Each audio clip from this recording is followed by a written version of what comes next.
Graduates from Taylor, Texas have been soaring to great heights for a very long time. And students today are already making their mark in the world long before graduation. Taylor is full of history, tradition, and an amazing community that supports its future leaders. With all the programs and opportunities available to students today, graduates from Taylor, Texas are soaring higher now than ever before. Anita Volek is a Taylor Duck from the class of 1978. Whether she's teaching piano lessons, sharing her music in the community, or volunteering in other ways, this Taylor Duck is known for her kindness and welcoming nature. In this interview, Mrs. Volek talks about the year she moved to Taylor and became a Duck, and what it means to be inducted into the Taylor High School Duck Hall of Fame.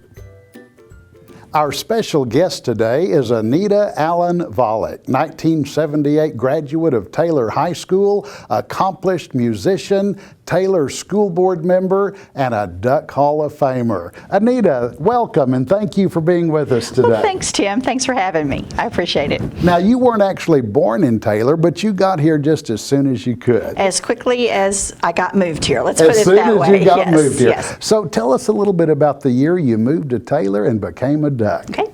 My family moved here in 1973 in August, right in the middle of cotton defoliant season, and I thought I was going to die. Oh, no. I'm very allergic to the defoliant, the original tough stuff. What a welcome. Right, exactly. Now, I didn't almost die, but it was bad. It was the summer before my 8th grade year. Moved from South Austin. My dad accepted a job at the old Johns Hospital as their electrician, all-around maintenance guy. And that was when the hospital was on Main Street? Yes, the old hospital.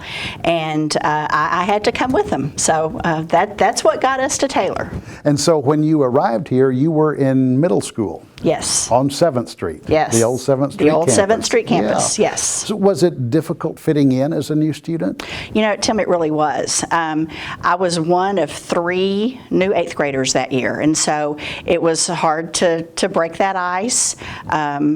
Middle school kids are tough anyway. That's true. And when you're the new kid on the block, it was a little tough to break through. Honestly, I probably really didn't feel like I fit into the Taylor teenager crowd until my junior year in high school. So it did take a little while. It took a while. But when you were in high school, then you finally felt like you fit in and you belonged. And I did. And truly a Taylor Duck. Right. You know, everybody finds their niche. Mine happened to be music. Right. Kind of did a lot with that, and so once you find your niche, you find people who are of same mind and likeness, and it was good. That helps. Good. Yes. Yeah. So tell us about some of the activities you were involved in school. In high school, I was band, of course, was a big part. I played flute and piccolo, was in band all 4 years. I was also a part of the choir, and although I don't really sing, I was the accompanist for the choir, and so that was fun. I was part of FTA, Future Teachers of America, Peggy Mott, Joyce Quebe were the sponsors, and that was fun. My junior year, I did the scrapbook, and then we entered that into state competition. My senior year, I was president of FTA, and the historian who did the scrapbook that year had done a fabulous job, and it happened to snow the weekend of state competition in Dallas. Oh, no. Beth, the historian, and I boarded a plane and we flew to Dallas. And on our own. I mean, the sponsors approved everything, but she and I flew to Dallas and we won state with our scrapbook. Oh, that's fantastic. But that was a fun memory. That is a fun memory. We also took flight. I was on the yearbook staff, and our senior year we flew to Dallas to Taylor Publishing Company and took a tour of the publishing company there, and that was very enlightening. That was back in the dark ages where we had to hand do everything on big spread. Nothing digital. Nothing digital. Nothing digital. So that was a highlight to get to take two plane flights as a high school student. Oh, that would be tremendous. Yeah. So you mentioned being in band and being in choir. You mentioned being an accompanist in choir. So by the time you were in high school, you were already pretty accomplished on the piano. When did your love of music begin? I started piano lessons when I was in the 3rd grade. In the 3rd grade? In the 3rd grade. Who was your teacher? Her name was Doris Hamlin. And my mother is a pianist, and she had taken from a lady whose last name was Stumpf. And Miss Stumpf wasn't taking any new students at the time that I wanted to start, but Miss Hamlin was one of her former students. And so I started with her. My 7th grade year, when we were still in Austin, I was able to get in with Miss Stumpf. And I probably learned more from her in that 1 year than I previously had. And she really instilled a love of all kinds of music with me. When we moved to Taylor, I guess it was in the 9th grade. I didn't start immediately, but I started taking lessons with Hilma Pfluger in Copeland.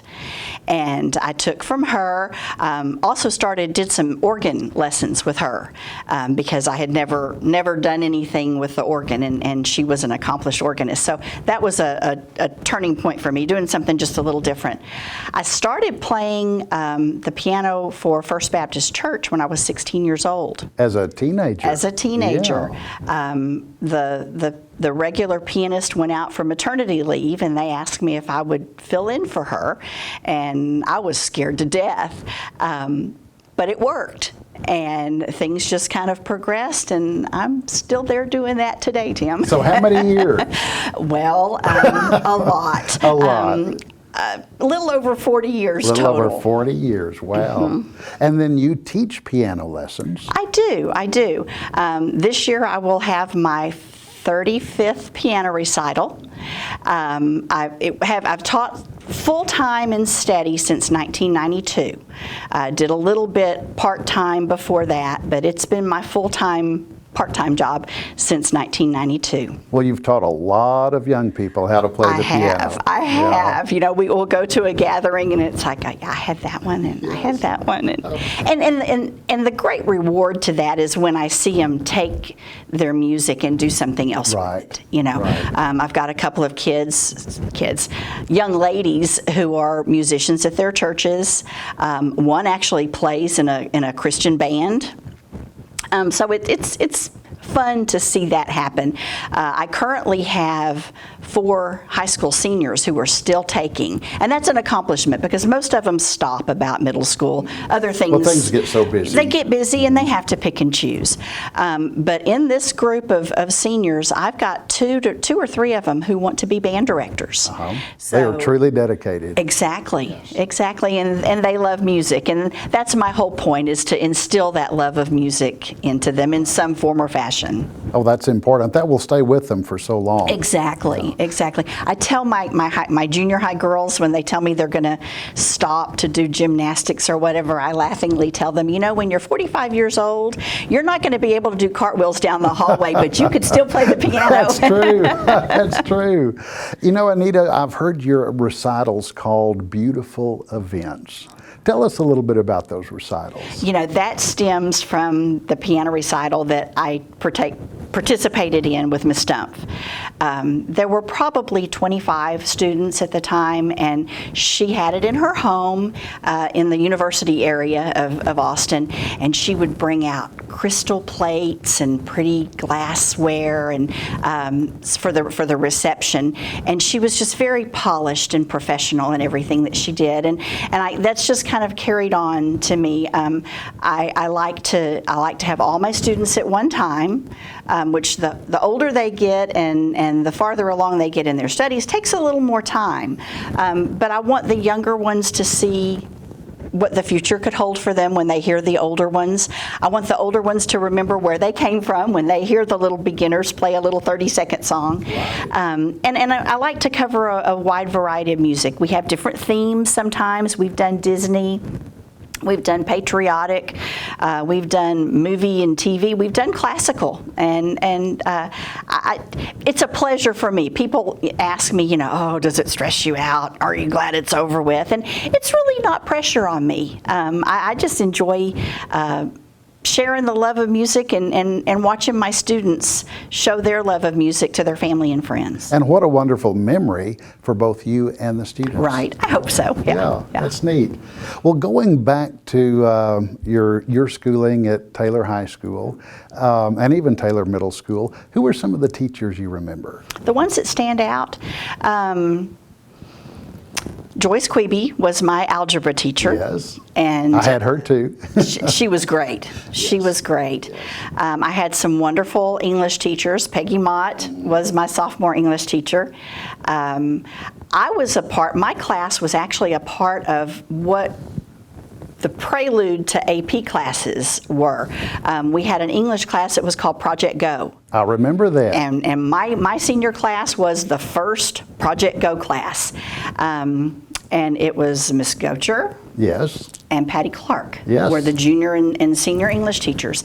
And we did a lot of progressive things that didn't take place back then. We went to the library on the UT campus several times. We were just exposed to a lot of things that your normal senior English class doesn't do. So I enjoyed that. I enjoyed my year on the Mallard staff. That was fun. I learned a lot, doing a lot of cutting and pasting and picture cropping and things like that, but that was really fun. But those are probably the key teachers. Band directors, we went through two changes, I guess. Gene Raymond came to Taylor the same year we came to Taylor in '73, and he was the director here from my 8th grade year through my junior year. And his wife taught at the middle school. Yes, yes. And then I can't think of his first name, Doyle McElroy, yes. And Jeff Hubbard came my senior year. Uh-huh. And they were a different breath of fresh air compared to what we had had. And Tim, that's one of the things that to me I love to see the progress. Because back in our day, and you were in band with me. I know, I was. We were awful. and I don't necessarily think we were as bad as our ratings and scores showed, because I can remember thinking one time, we could put on Westlake uniforms and we'd probably still get a 3 at marching contest. But I love seeing the fine arts programs evolve and get better and better. And now our band is a state state participants, champs, sweepstakes, and in all of the fine arts, right, they're just taking all the awards, and that really is nice to see. Yeah, it is. So, as a teenager, what did you do for fun? For fun, well, there was the Murphy Park swimming pool in the summertime. Mm-hmm. Not the one that's there now. Oh no, the old park. I can remember when we were in 8th grade, and this is probably against all rules, I know in today's society, but we had open campus in the 8th grade. Oh, I remember that. You could leave. For an hour. We had an hour-long lunch. Yes. And we would pile in the back of Jimmy Heap's pickup truck. His son was in my class, David, and kids hanging out everywhere. And he would take us down to Wesley's, across from Memorial Field, the little grocery store there, and we'd all sit around on the outside under the trees and eat our lunches. Sometimes we would walk downtown. We would go to McCrory's, to the soda bar there, to the Midget Cafe, to Rudy McKeska's. I mean, we covered ground in that hour. That's true. I remember that. Yeah. So that was eye-opening to me, because the junior high that I came from in Austin, we never left campus. So it was closed. It was closed, closed campus. So that was something that was very different. A sign of the times. Exactly. Exactly. I'm trying to think what else. We played miniature golf at the Lions golf course in Murphy Park. Do you remember the zoo in Murphy Park? I don't think the zoo was there when I was there. There were a couple of peacocks that still strutted around, but I don't think the official zoo was still there when we moved. It was very small. Yeah. So graduation, was your graduation at the Duck Pond? It was. Yeah. It was. Very memorable one. We were under a tornado alert. I mean, there were tornadoes in the area, and I just remember the sky being blue and purple and green. It was ugly, but we didn't really have any other place to hold it. The auditorium was the last resort because you couldn't get everybody in there. Right. And so I just remember them telling us, walk fast. But yes, that's where I graduated. Let's get through. That's another thing that's changed, Tim, and oh, for the better. There were 5 scholarships given. 5 scholarships? 5 scholarships in 1978. There was, and I'm not going to name them all, but only 5. I believe 4 of them were $1,000 scholarships, and then one was a $500 scholarship, and I was fortunate enough to receive one of those. But I look at, when I sit through the scholarship ceremonies today and just see the generosity of Taylor community. And it's a very generous community. Yeah, over $100,000 now in local scholarships given away each year. It's amazing. It's amazing. Yeah. So the year is 1978. Taylor High School diploma in hand. Yes. What's next? Baylor University. Baylor Bear. Baylor Bear. I'm the oldest of 4 kids. My dad was a blue-collar worker. Baylor was not on my radar at all. I was the first college attender in my family, and the director of public relations from Baylor University happened to be our interim music director at our church. And he and his wife would come in on Sundays and do the music thing, and then they would often go out to eat or come to the house for dinner with my family. And he sold me on Baylor. And his comment was, anybody who wants to go to Baylor bad enough can go. And that was talking about the price tag that comes with a private university. And, you know, I paid for my education for 10 years after I graduated, but I loved every minute of it. Took me a while to figure out what I wanted to do. I went in unknown, undecided, and I took a class in speech hearing, like speech therapy type stuff. And the first thing that they told us was it was a 6 to 8 year program. I didn't want to hear that. A little bit long. Yeah. And so I decided, no, that's not what I wanted to do. And of course, I had my love of music. And at that time, my college roommate, who was from Elgin, and we didn't know each other, but that's how we ended up, was a music major. And she lasted 1 semester, and the comment that she made was, Anita, I love music too much to hate it like I hate it right now. So the in-depthness of the theory and all that kind of stuff just turned her off. And really, what do you do with it other than performance and be a band director? And I didn't want to be a band director. So I ended up going business. And kind of had a tailor-made program because I wanted to be public relations. I thought public relations, advertising, and there wasn't such a degree back in the dark ages. And so my degree ended up being business journalism, where, let's say, an accounting major or a marketing major would focus on that core group of classes. I took journalism classes. And that was supposed to dovetail into a public relations degree. Graduated in 1982. Loved my 4 years at Baylor. Beautiful campus, beautiful school. It has changed too. Somebody's getting older, but not me.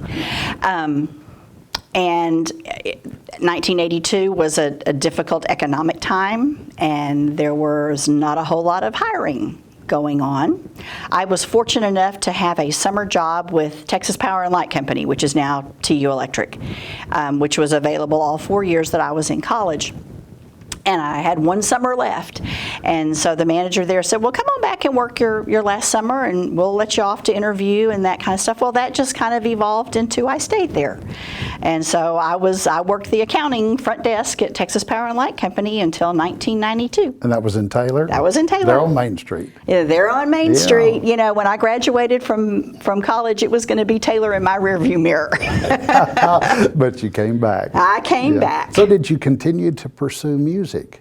I continued to play at the church. I was the pianist / organist wherever they needed me at that time. And I started teaching a little on the side when my husband was going to grad school, and I would get off work at 5 o'clock and didn't have anything to do. So I had probably 10 students that would come to the house, and we did that for several years. You mentioned a while ago being the oldest of 4. Tell us a little bit about your siblings. About my siblings. Well, there's a 6-year gap between me and the next one in line. So it was almost like 2 sets of kids. They all graduated from Taylor High School. My sister taught here at Northside with you as principal, I believe, Tim, for several years. She's a computer technologist now with a school district.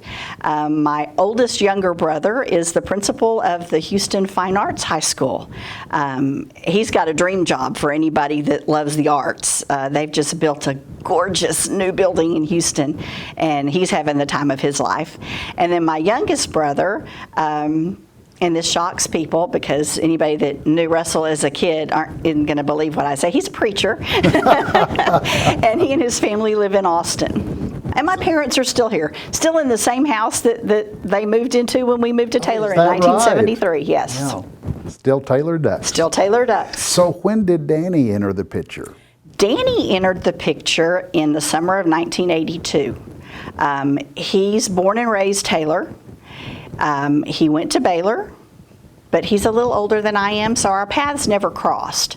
And the summer of '82, he moved back to Taylor to teach speech and theater at Taylor High School. And he came in to get his electricity turned on. At Texas Power and Light. The rest is history. Well, Anita, your music involvement in the community goes far beyond teaching piano lessons. Could you share with us some of the other areas in which you are sharing your music in the community? Okay. Somebody once made the comment that I seem to be everywhere, and sometimes I get that feeling. I played the piano for the Kiwanis Club for many, many years, even before Danny and I were married. A former Duck, Becky Kubala-Raziska, had done it, and she took a job in Austin and called me and asked me if I wanted to go have lunch every Wednesday at Rudy McKeska's and play the piano for a group of men. And I am still a part of that organization today. So that was an enjoyable period of time.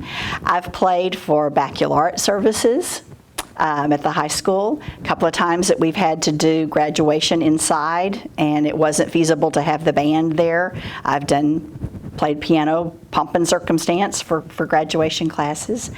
It's still a musician at First Baptist Church. I'm still there. And you also continue to accompany students at contests, don't you? Yes, and that's a highlight. I love to do that. Early spring, right after Christmas, I start working with the kids at the high school, and I go with them to UIL Solo and Ensemble Contest, and am fortunate to go back in May with several of them when they are able to participate in the state meet. But I've done that for a long time, and that's fun. I love that. That must be something you look forward to. I do. I really do. I've had the opportunity a couple of times to do choir accompanying as well, and that's fun. I've done a couple of concerts, accompanied in concerts, as well as the UIL activities as well. All right. And you have served on the Taylor School Board for about 13 years now? This is my 13th year. I'm in the middle of my 5th term. I was elected in 2006. And so you filled a couple of roles in that time. You've been assistant secretary, you've been president. What was it that influenced your decision to serve your community in that role? I'm going to have to give credit to 2 gentlemen who are no longer with us. Bubby McMakin and David Kruger were in Kiwanis Club and convinced me that it's something that they thought I would be good at. And at that point in time, my kids were in school, and you just kind of want to make a difference. And the lady that held the position in the district where I live was not going to run again. And so I threw my hat in the ring, and the rest is history. Right. All right. And during those 13 years, you have seen a lot of changes. What would you say are the accomplishments that you're most proud of? Facilities. We have some beautiful facilities here in Taylor. We really do. And of course, our last bond package did the new athletic facility, gave Legacy its permanent home, as well as the upgrades that have gone along with that. So, and I think the overall quality of education has improved. You have to take a step back and look at more than just test scores, because I think a school district is more than test scores. And we've got some phenomenal career prep programs at the high school. You know, we've got kiddos that are graduating and able to go into nursing, low-level nursing programs and things like that. The floral design is incredible. I love to watch the kids with their ag animals, you know, whether that prepares them for something else, just the responsibility that comes with that. I enjoy seeing that. So there's just a lot of things that am very proud of having been a little part of. There's a lot more being offered now than there were years ago. Absolutely. For whatever a student's interest may be, whatever their future plans are, there's so much more being offered now. Right. And then you throw in the Legacy opportunity. You know, the kids that want to go, students that want to go that direction, they can get an associate's degree while they're doing high school work. 2 years of college. Absolutely. Yeah, that's true. Absolutely. Well, being on the school board, I'm sure, is not all fun and games. Not always. Not always. What would you say is the most challenging part about being on the school board? Oh, wow, Tim, that's a loaded question.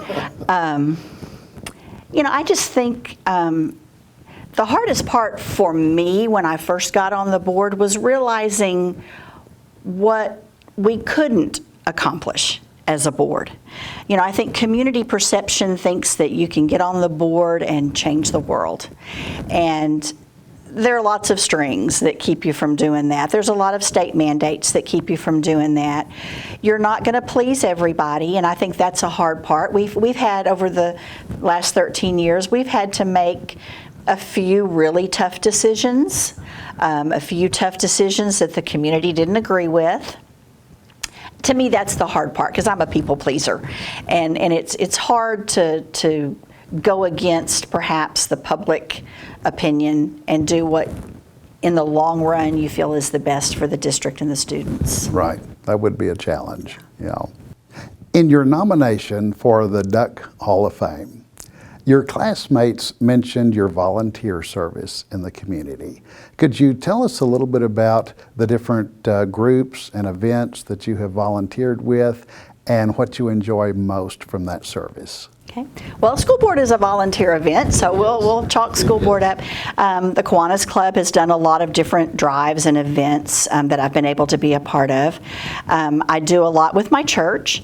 I was a mentor for MOPS, which is Mothers of Preschoolers, and I told them that I raised 4 kids and I didn't kill any of them, so I thought I was You're a success. okay to be a mentor for them. Yeah. Vacation Bible School. I did MAPS, the reading program at Posman for years, which has evolved sort of into what John Matthews is doing now with the Lunch Bunch. And so the mentoring program. Yes. And for the last 2 years, I have done that at Posman, and we had little 2nd and 3rd graders that I just adore to go and visit with once a week for 30 minutes, and that's a highlight for me. Yeah, that's fun. Also, in your Hall of Fame nomination, your classmate said some really nice things about you. And I'm going to read just a couple of the things. Make me cry. I'm going to read just a couple of the things that they mentioned. They described you as kind, generous, supportive, an asset to church and community. They said you are welcoming of everyone you meet. And they said that when someone comes to know Anita Volek, it is much easier to believe in the good in people. Oh, yeah, I told you you're going to make me cry. Those are pretty powerful statements. They are. So I have to ask Anita, could you tell us about some of the influences in your life that have helped you to become the person that you are today? That's hard too. I have a lot. My grandmother, my mom's mom, was a tremendous lady. Classy, just classy. Welcoming, loved to entertain, had a cajillion friends. And she's probably my up there idol. Yes. Mary Baldwin, Ross Baldwin's wife, recently passed away. who just recently passed away, was a spiritual mentor to me. Just an amazing lady, an amazing lady. She had lots and lots of strength in a very quiet way, and so she's somebody that I looked up to. On the total end of that spectrum would be Bubby McMakin. Loved Bubby. Loved Bubby. I loved his personality, his sense of humor. He never met a stranger. Always had something funny to say. Oh, he'd make you laugh all the time. Yeah, Yes. some of it you couldn't repeat, but that was Bubby. Yeah. Just everybody that crosses my path in some form or fashion, I think, leaves a little bit of themselves with me, and that has helped mold who I am today. I want to go back to the Hall of Fame just for a little bit, because it was that group of students who I had a difficult time cracking into that group of people who nominated me for that award and that honor. And it was truly an honor, because I never in my wildest dreams imagined being nominated for the Duck Hall of Fame. I've been to homecoming for years, either as a band kid showing up and playing, or student senate when we would do the homecoming assemblies, that kind of thing, and would hear those people announced for the Hall of Fame, and I would, the utmost admiration for their accomplishments and what they have done. And when I was notified that I had been nominated by my class, it was true. That was significant. It was truly an honor. Yeah. So those relationships developed, and they have lasted and stood the test of time. Yes. Yeah, that's really special. Yeah. Well, Anita, tell us a little bit about your family. About my family? Well, Danny and I met in '82, and we were married in '85. And he's probably the reason that Taylor isn't in my rearview mirror, because he came home, came back to Taylor to lay down some roots, and here we are. I have 4 children, all Taylor High School graduates, all very successful. My oldest daughter, Leanne, is a manager at Farmers Insurance. My oldest son, Tyler, and his wife just bought a house in Liberty Hill, and he's an assistant manager for McCoy's store. Ashlyn just completed her first year of teaching, so she's really enjoying her time off right now. And it will be so good to have that first year behind her now. Exactly. She had 4th graders and taught reading and writing. They're departmentalized in her little school where she is.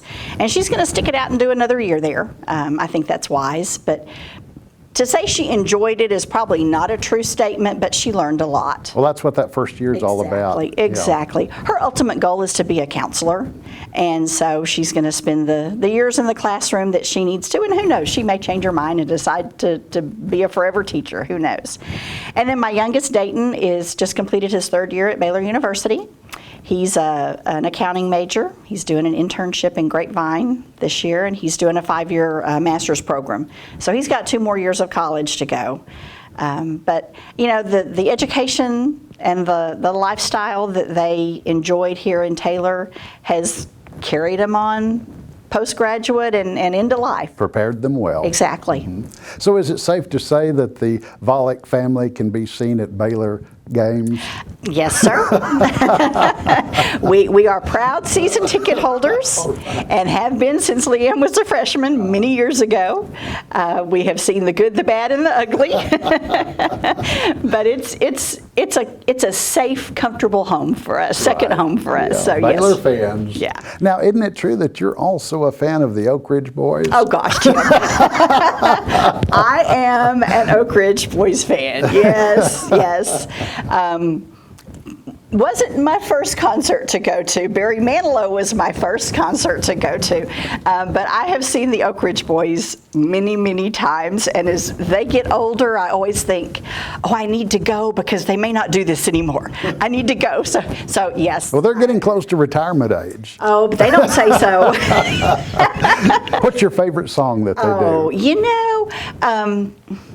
I guess the obvious would be Elvira. Right. Yeah, right. Bobby Sue. I love the harmony, and I love the old, the gospel classics that they did back in the day, and they still do some of that. They'll sprinkle a little of that in, and Christmas shows. I love their Christmas shows. I'm a big fan of Christmas music, so yeah. And they're still energetic on the stage. Oh, they are. Aren't they? They are. Yeah, it's fun. They're fun.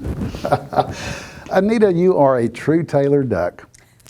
Graduate of 1978. This is where you and Danny have chosen to live, to raise and educate your children. And so I've got to ask the question, why Taylor? What is so special about this community? You know, Tim, the people are special. The town itself is comfortable. Every community has its ups and downs and its highs and its lows. But I think if you just make the best of what you're doing and where you are, every place is good. It was obvious that it was going to be home for us when our kids got into school. We weren't going to uproot them and go somewhere else. Now we're in the phase of life where the kids are kind of all out of the house, basically, and you evaluate, well, what's next for us? And we just can't see ourselves going anywhere else. It's home. It's here. It's home, yeah. Well, along that same topic, what does the phrase, once a duck, always a duck, mean to Anita Volek? I think that to me, it's putting every effort that you have into seeing that duck fly. Whether it's serving time in the community on the school board, whether it's volunteering, doing whatever, it's going all in and doing the best you can to make it a better place. When I was in college and people would ask where I was from, and I would say Taylor, the majority of them would go, oh, I know where that is. And I was like, no, not Tyler, Taylor. Because those who really knew where Taylor was, when I would say Taylor, they would say ducks, right? We're known widely for the ducks, for being the ducks. Yeah. Well, Anita, this has been so much fun, and I have one last question for you. Okay. Taking flight is all about success.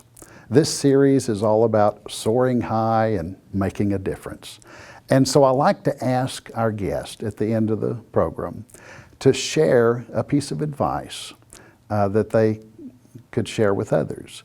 So based on your life experiences, what is one piece of advice that you could share with others that might help them soar high and reach their goals?